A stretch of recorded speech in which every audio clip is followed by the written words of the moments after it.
Hello, नमस्कार।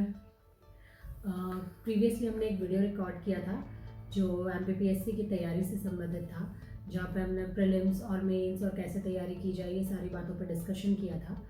और उसके संबंध में मुझे बहुत से सवाल थे लोगों के, तो उनको एक एक डिस्कस करना तो पॉसिबल नहीं है। मैंने उनमें से कुछ चीज़ें निकाली हैं, जैसे प्रीलिम्स के ऊपर तैयारी अलग से कैसे की जाए, मेंस की तैयारी कैसे की जाए, और सिलेबस जो न्यू सिलेबस है कुछ एस्पिरेंट्स चाहते हैं उसे डिस्कस किया जाए।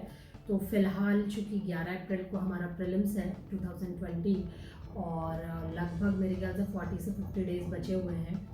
तो ये वीडियो मुझे ज़्यादा इम्पोर्टेंट लगता है बनाना कि आखिरी समय में इन जो लगभग 1 महीना या 1.5 महीना हमारे पास हो, तो क्या चीज़ हम पढ़ें और क्या तैयारी की जाए कि हमारा प्रीलिम्स में सिलेक्शन जो सुनिश्चित हो जाए।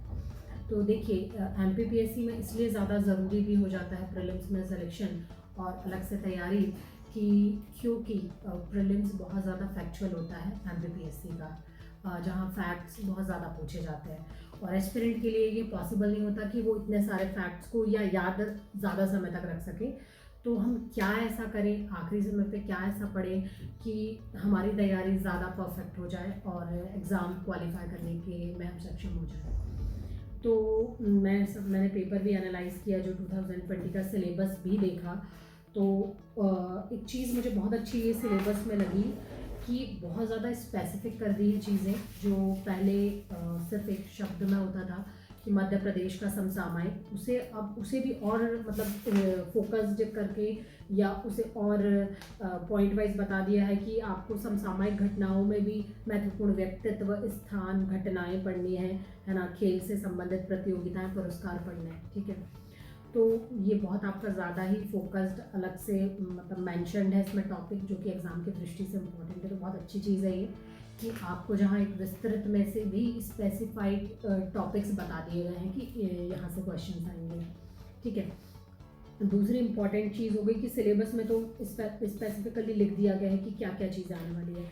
यदि हम देखें प्रारंभिक परीक्षा का सिलेबस, तो टोटल 10 टॉपिक्स हैं, ठीक है, जिसमें से आपके 3 टॉपिक मैं देख रही हूँ, पहला, तीसरा और 5th टॉपिक जो है वो मध्य प्रदेश से संबंधित है, जो कि मध्य प्रदेश की एक बुकलेट आती है, मध्य प्रदेश का सामान्य ज्ञान उससे कवर होती है। एमपी के सिलेक्शन के लिए जिस तरीके से हम देख रहे हैं कि सिलेबस में मध्य प्रदेश के टॉपिक्स को अलग से स्पेसिफाई किया गया है, इससे एक पॉइंट निकल के आता है कि कहीं ना कहीं क्वेश्चंस जो होंगे मध्य प्रदेश से ज़्यादा पूछे जाएंगे और उसको प्राथमिकता दी गई है। तो आपको मध्य प्रदेश की जो एक बुकलेट होती है जनरल नॉलेज वाली, उसे थॉरोली सब कुछ उससे पढ़ना है, टू द पॉइंट, मतलब फर्स्ट टू लास्ट पेज पूरी बुक पढ़नी है आपको, पूरा बहुत इंपॉर्टेंट हो जाता है वो, ठीक है। तो आपके 3 टॉपिक्स तो ऐसे कवर हो गए, बचे आपके पास 7 टॉपिक्स।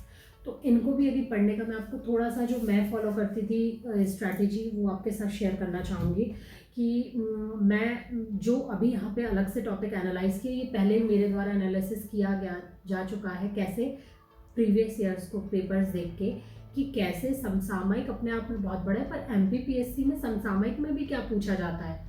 तो वो एनालिसिस ही था कि वो प्रतियोगिताएं जो वरिष्ठ पद हैं, मुख्य राष्ट्रीय अंतर्राष्ट्रीय, उन पे जो नियुक्तियां हैं, खेल और अवार्ड से पूछते हैं, ये एनालिसिस था। पर अभी तो उन्होंने मेंशन ही कर दिया है, ठीक है।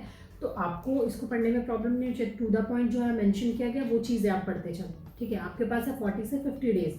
तो जैसे मैंने बताया 3 टॉपिक्स जो है 1, 3 और 5th वाला टॉपिक है 10 में से, वो आपके मध्य प्रदेश के, आप मध्य प्रदेश का जीएस बहुत अच्छे से पढ़िए, उसको सब कुछ पढ़ना है आपको, क्योंकि आपने देखा होगा विगत वर्षों में पूछा गया है कि कैबिनेट मुख्य सचिव जो है या सचिव जो होते हैं उनके नाम पूछ ले रहे हैं कि नहीं पूर्व वर्ष में। तो कोई भी चार्ट है, कोई भी लिस्ट है, आप एक एक चीज़ को फॉलो करना होगा आपको, ठीक है। इसके अलग यदि हम देखते हैं सेकेंड टॉपिक, जैसे भारत का इतिहास है। अब आप इसको समझिए, मैं ये मान के चल रही हूँ कि जो भी 2020 प्रीलिम्स के लिए एस्पिरेंट बैठ रहा है, वो अपना एक बेसिक सिलेबस उसने कंप्लीट किया है, ठीक है। उसके बाद ये चीज़ कब अप्लाई होती है, जब आपने एक बार तैयारी कर ली, फोकस्ड होके क्या होगा, यदि आप प्रीलिम्स के लिए ज़्यादा फोकस्ड हो जाएंगे तो आपके सिलेक्शन की चांसेस उतने ही ज़्यादा बढ़ जाएंगे। तो जैसे भारत का इतिहास है, तो आप इसे कैसे पढ़ें, जैसे मैं ये चीज़ें करती थी। इससे भी पहले मैं आपको एक बहुत इंपॉर्टेंट चीज़ बताना चाहूँगी।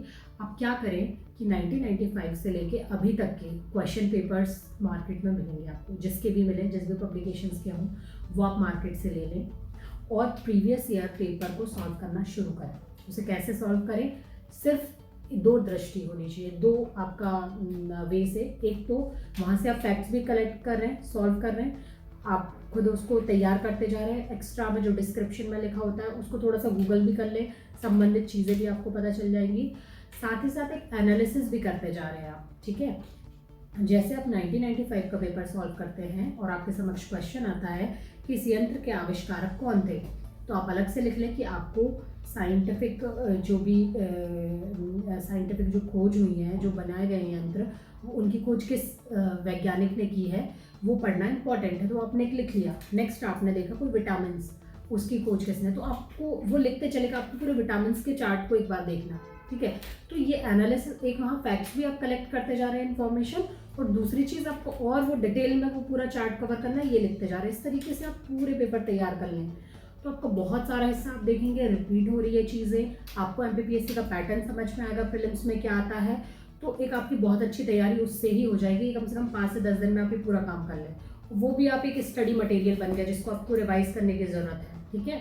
दूसरी चीज़ मैं बता रही थी कि जो 3 के अलावा आपके मध्य प्रदेश के टॉपिक के अलावा जो 7 टॉपिक्स पढ़ते हैं उनको कैसे कवर करें।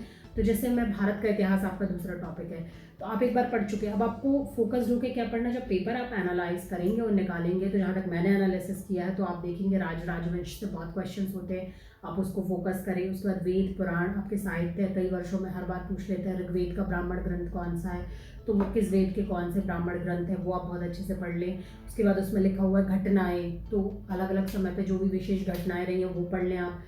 युद्ध का बहुत इंपॉर्टेंट है, आपको कोई भी जीके बुक में उनके चार्ट फॉर्म में मिल जाएगी, घाघरा युद्ध, चंदेल युद्ध, पानीपत प्रथम द्वितीय, इनकी डेट सहित आपको ये, तो जो भी घटनाएं उस समय पे हुई हैं, प्रमुख है, मुख्य है, वो हमें पता हो, ठीक है। और जैसे भी हम यदि टॉपिक फर्स्ट आपने देखते हो तो प्राचीन काल से लेकर मध्यकाल तक का सामाजिक, राजनीतिक, धार्मिक इतिहास, तो मेनली इसी तरीके से उसको स्टडी करें, जो भी कीवर्ड्स पॉइंट्स आते हैं तो उसको हम तैयार कर लें, ठीक है। उस समय पे स्पेशली मध्यकाल में आप देखेंगे बहुत सारी किताबें लिखी गई है, किसकी जीवनी किसके द्वारा लिखी गई है वो आपको पता हो, ठीक है। मंदिर स्थापत्य का बहुत सारा आर्ट एंड कल्चर का पोर्शन है, वो थोड़ी सी चीज़ें आप देख लें कि किसने किस मंदिर या स्थापत्य मस्जिदों का निर्माण कराया है, वो सारी चीज़ें। उसके बाद दूसरा एक इसमें टॉपिक है कि 19 से 20वीं शताब्दी का सामाजिक तथा धार्मिक सुधार आंदोलन, ये आंदोलन बहुत इंपॉर्टेंट हो जाते हैं। कौन सा आंदोलन किसके द्वारा चला गया, है ना। स्त्री की जो सती प्रथा के उन्मूलन में जैसे राजा राम मोहन रॉय का योगदान है, ब्रह्म समाज की स्थापना कब की, आर्य समाज की स्थापना की, प्रार्थना समाज की स्थापना कब हुई, तो ऐसे सारे जो भी आपके आंदोलन थे, किस आंदोलन का, ये समाज का क्या उद्देश्य था, प्लस उनके संस्थापक कौन है, वर्ष क्या है, ये इन पर बहुत क्वेश्चंस आते हैं, तो आप बहुत अच्छे से कर लें। स्पेशली उनके द्वारा किताबें भी लिखी गई है, तो वो किसने की रचना है वो आपको पता हो। उसके बाद आपके राष्ट्रीय आंदोलन में आप 1885 से लेकर 1947 तक सारी इवेंट्स को देख लें, वो वर्ष ही आता है, जनरली यही आएगा, असहयोग आंदोलन कब हुआ, किसने किस क्षेत्र का नेतृत्व किया, भारत छोड़ो आंदोलन पर प्रश्न आ जाएगा, कौन कौन व्यक्ति किस आंदोलन में सक्रिय थे, वर्ष क्या है उनका, तो आप इसे काल क्रमानुसार 1885 जब स्थापना हुई कांग्रेस की, स्पेशली यहाँ पे आप गवर्नर जनरल्स को भी लेके चलते चले, जब जैसे स्थापना हुई तो लॉर्ड डफरिन थे उस समय पे, फिर उसके नेक्स्ट में अध्यक्ष कौन बन रहा है, जैसे अब 1905 की हम बात करेंगे, ठीक है। तो 1905 में जैसे बंगाल विभाजन की घोषणा कर दी गई, तो उस समय पे अध्यक्ष कौन थे, ठीक है। स्वदेशी आंदोलन चला तो तब कांग्रेस के अध्यक्ष कौन थे, तो और स्पेशली वायसराय किसका कार्यकाल चल रहा था, इस तरीके से आपको वायसराय पता है। आप 1885 से 1947 तक तैयार कर लीजिए और आपको ये देखते चलना है। फिर वायसराय इज़ वेरी इंपॉर्टेंट कि कौन से वायसराय का क्या योगदान है, जैसे मैंने बताया कांग्रेस की स्थापना के समय लॉर्ड डफरिन थे, उसके बाद मेयो जो होते हैं वो पहली जनगणना हुई थी उस समय पे, इस तरीके से आपको पता हो अलग अलग चीज़ें, है ना। कांग्रेस के अधिवेशन इंपॉर्टेंट हो जाता है, गवर्नर जनरल, मैंने यहाँ पे आपका हिस्ट्री कंप्लीट हो जाता है, ये चीज़ें स्पेसिफिकली आपको जाके देखना है ना। और जैसे भूगोल हो गया, भूगोल में आप क्या देखेंगे, भारत का भौतिक भूगोल इज़ वेरी इंपॉर्टेंट, कितने क्षेत्रों में बटा है, पर्वत, पठार, नदियाँ कौन सी कहाँ से जा रही हैं, पासेस, ये एक बार अच्छे से देख लें। उसके अलावा वन्य जीव अभ्यारण्य हो गए आपके, वाइल्ड लाइफ सेंचुरीज, नाम कौन सी किस राज्य में है, लास्ट ईयर भी नयार जो वाइल्ड लाइफ सेंचुरी पे क्वेश्चन था किस स्टेट में है, तो वो आपकी पूरी लिस्टिंग देख लें, है ना। जनसंख्या जनगणना मध्य प्रदेश प्लस देश के आंकड़े वेरी इंपॉर्टेंट, ठीक है, वो उसको बहुत अच्छे से देख लें आप। फिर उसके बाद विश्व का इतना इम्पॉर्टेंट नहीं है, विश्व के लिए मैं बता रही हूँ GK is very important. GK बहुत पूछा जाता है, जनरल नॉलेज है। जनरल नॉलेज जो होता है उसकी कोई भी किताब लें, उसमें चार्ट फॉर्म में बहुत सारी चीज़ें दी रहती है। जैसे विश्व के भी आप देश देखेंगे, आपको चार्ट मिल जाएगा कौन सा देश का किस चीज़ में नाम है, या उनके उद्योग या प्रथम द्वितीय, तो वो चार्ट सारे फॉलो कर लें आप, ठीक है। तो इस तरीके से आपका भूगोल कवर हो जाएगा। और यदि हम बात करते हैं 6th टॉपिक की, जो संविधान की शासन प्रणाली की, आपको कितना मतलब एक्सप्लेन कर दिया। जैसे पहले हम रेगुलेटिंग एक्ट 1773 से लेकर पूरा आपका 1947 तक जितने भी पास किए गए पढ़ते थे, बट इन्होंने भी सिलेबस में लिखा सिर्फ भारतीय शासन अधिनियम 1919 और 1933, मतलब 2 अधिनियम पूछ रहे हैं। तो ये कितना अलग से चीज़ें आपको मेंशन कर दी गई है। संविधान सभा पढ़ना, आज बड़ी समितियाँ बनी, कुछ छोटी समितियाँ थी, जैसे संघ संविधान समिति के अध्यक्ष कौन थे, राज्य की प्रांतीय संविधान समिति के अध्यक्ष कौन थे, तो जैसे पटेल साहब है और ये आपके वल्लभ भाई पटेल है, इनमें कन्फ्यूजन हो जाता है, तो आप इनको बहुत अच्छे से देख लें। कार्यपालिका मजर ये हम पढ़ते ही हैं इसके बारे में प्रॉपर। उसके बाद संविधान संशोधन, तो आप जो बहुत इंपॉर्टेंट है 42 में कौन कौन से, 44 में कौन कौन से, निर्वाचन की जो आयु 21 से 18 की गई है, जो आपका 61st अमेंडमेंट है, बहुत इंपॉर्टेंट है।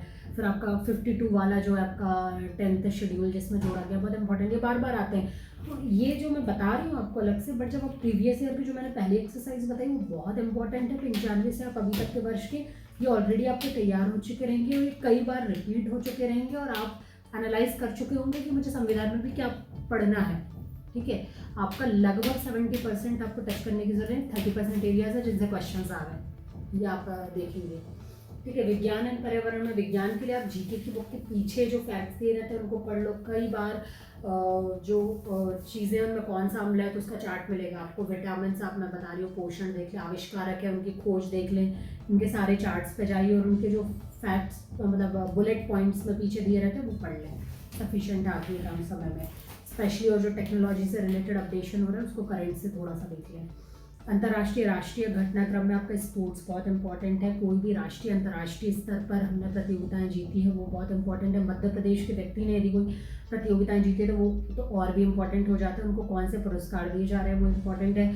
खेल में सब इम्पॉर्टेंट है। खेल किस देश का नेशनल गेम है, कितने खिलाड़ी होते हैं, उनकी कौन कौन सी शब्दावलियाँ हैं, उसके वाला कौन कौन सी ट्रॉफीज़ किस खेल में दी जाती है, ठीक है। ये पूरा आपको पता हो तो खेलों पे आप बहुत अच्छे से अध्ययन कर ले। फिर खिलाड़ी कब कौन सा पुरस्कार दिया जा रहा है, उनके निकनेम, उनके द्वारा लिखी गई किताबें बहुत इंपॉर्टेंट है ना। किताबें भी बहुत इंपॉर्टेंट होती है। तो आप एक इतिहास में तो आप पढ़ेंगे ही, जो समाज सुधारक है उनकी किताबें पढ़ेंगे, स्वतंत्रता संग्राम में भाग लेने वाले उनकी किताबें पढ़ेंगे। उसके बाद अभी जो मतलब आप मॉडर्न जो आपके राइटर्स हैं जिनके द्वारा किताबें लिखी गई है समय समय पर, जैसे आप देखेंगे कि मैन बुकर प्राइज़ जो विजेता है अरविंद अडिगा, किरण देसाई, वी.एस. नायपॉल, ये विदेशी व्यक्ति हैं। सलमान रुश्दी पर इनकी किताबें बहुत बार पूछी जाती हैं। तो इनकी किताबें आपको, जैसे मिडनाइट चिल्ड्रन एंड ये सब बहुत विवादित किताब है सलमान रुश्दी जी की, कई बार आता है इनको, है ना, कब बहुत बार क्वेश्चन आते हैं। तो ये जो है इनकी आपको किताबें याद ही हो, पुस्तकों के नाम। स्पोर्ट्स पर्सनस है, उन्होंने सबने अपनी अपनी लाइफ के ऊपर आत्मकथा लिखी है। तो playing it my way Sachin Tendulkar की है, टॉपिक डला हुआ है यहाँ पर। राष्ट्रीय एवं प्रादेशिक संवैधानिक और सांविधिक संस्थाएं। तो आपको जो प्रीवियसली जिन्होंने पेपर्स दिए उन्हें पता होगा कि पहले इसके स्थान पर एक्ट थे, अधिनियम थे, जिन पे लगभग कई 7-10 से भी ज़्यादा क्वेश्चन आते थे। तो उसके स्थान पर चूंकि अब आपके आयोग कर दिए गए हैं, सांविधिक और संवैधानिक आयोग, तो इन्हें बहुत अच्छे से तैयार कर लीजिए कि आप पढ़े। निर्वाचन आयोग है, संवैधानिक संस्था है, आर्टिकल 324 में इसका प्रोविजन है। स्वतंत्र निकाय है, अखिल भारतीय निकाय है। क्यों अखिल भारतीय निकाय है? क्योंकि ये केंद्र के साथ साथ राज्य की विधानसभा का भी चुनाव करवाती है। फिर उनके लिए 1+3 है अभी 1993 से, उससे पहले कई बार 1 सदस्य रही, बहुसदस्य, वर्तमान में 3 सदस्य है। कैसे चुना जाता है, क्या प्रोविजन है, ऐसे हर आपके जो आयोग है वो पता हो, तो इस पर भी बहुत क्वेश्चन आने की संभावना है, ठीक है। तो इस तरीके से जब आप पूरा पेपर एनालाइज करेंगे और 40 डेज में ऐसे पढ़ लेंगे तो मुझे नहीं लगता कि आपको प्रीलिम्स में सफल होने से कोई भी रोक सकता है, ठीक है। तो आप जो पहली एक्सरसाइज करेंगे जो मैंने बताया वो खुद आप समझ जाएंगे कि आपको क्या करने की ज़रूरत है। प्रीवियस ईयर क्वेश्चन पेपर को सॉल्व करना बहुत इंपॉर्टेंट है। आपको जल्दी से मिल जाएगा और आपको बहुत अच्छे से फैक्ट्स तैयार हो जाएंगे, ठीक है। All the best for prelims exam. और कोई यदि आपको लगता है कि गाइडेंस की ज़रूरत है तो प्लीज़ कमेंट कमेंट बॉक्स में अपने प्रश्न लिखें। मैं कोशिश करूँगी कि आपके जो भी सवाल हैं उनके जवाब दे सकूँ। Thank you.